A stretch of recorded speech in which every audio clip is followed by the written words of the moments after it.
Hi everyone, welcome to Module 3 and our discussion of historic planned events. This week I decided to focus on medieval festival plays and cycles, and I was very excited to approach this topic from this perspective because I've been teaching medieval cycle plays and theater history for a number of years but have never focused on them as an organized special event. Medieval cycle plays and pageants evolved out of the Corpus Christi festival. We see documentation of these events around 1311, approximately, as the first examples of this type of work, until they were banned later into the Reformation. The original Corpus Christi festival is held on the Thursday after Holy Trinity Sunday, and that could fall anywhere between May 23rd and June 24th. So typically these are considered rites of spring. And then while these cycle plays lay dormant for a number of years, we rediscovered some of these texts, and the festivals were reinvigorated around the turn of this century, 1900s, and actually became produced as a community event starting in the 1950s in various European cities. The festival itself, and the dramatic interpretation included, revolved around the Christian continuum and told the stories of the creation of man all the way through Judgment Day in various short skits and tropes, we call them. The events of the festival were presented a couple of different ways over the years. I like to equate it to the Rose Bowl parade, say, where spectators would come and view the different floats or the different sections of the story on a wagon, also called a pageant wagon. And that was a mainstay of these events, the procession.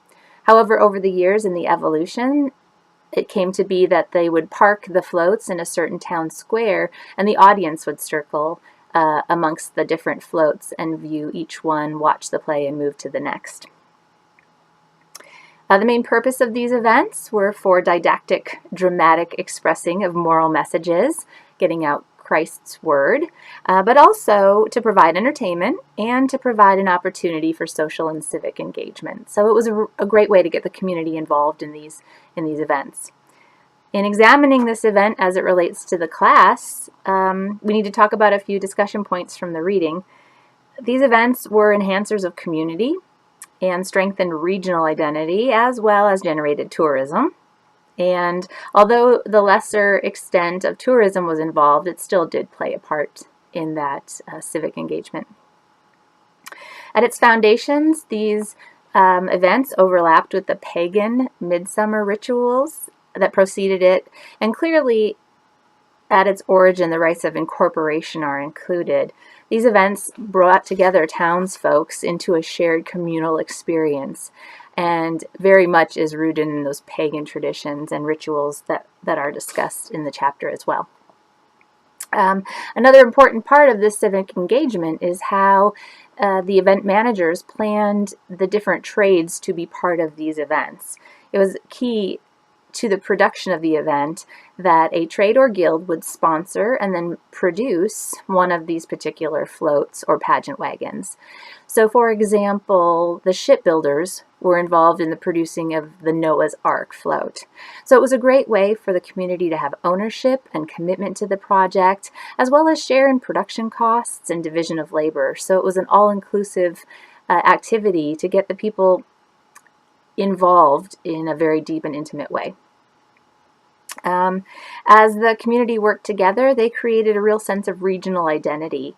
The people of York in England still today host these festivals every few years, and we incorporate the Girl Scouts or various trades or community organizations to help produce these events. So still the same way they were produced in medieval times, they're being produced today. And as we see in many travel blogs online, people from other areas come to witness these cultural events.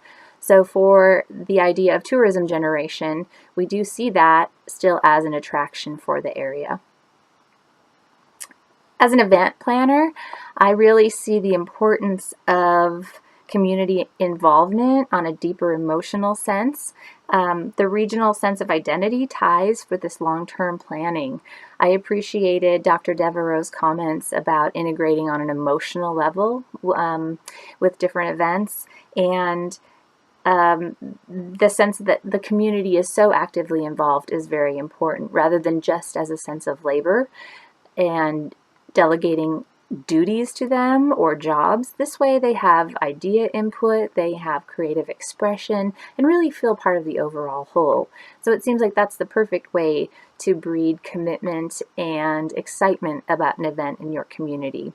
And taking away from this, I think I will try to really focus more on integration of that ownership and less on task delegation in the future. So I really enjoyed that. But clearly, these types of events, these historic events, had relevance throughout all of this time, and I appreciate you taking the time to listen to my presentation. Thanks, and have a great day.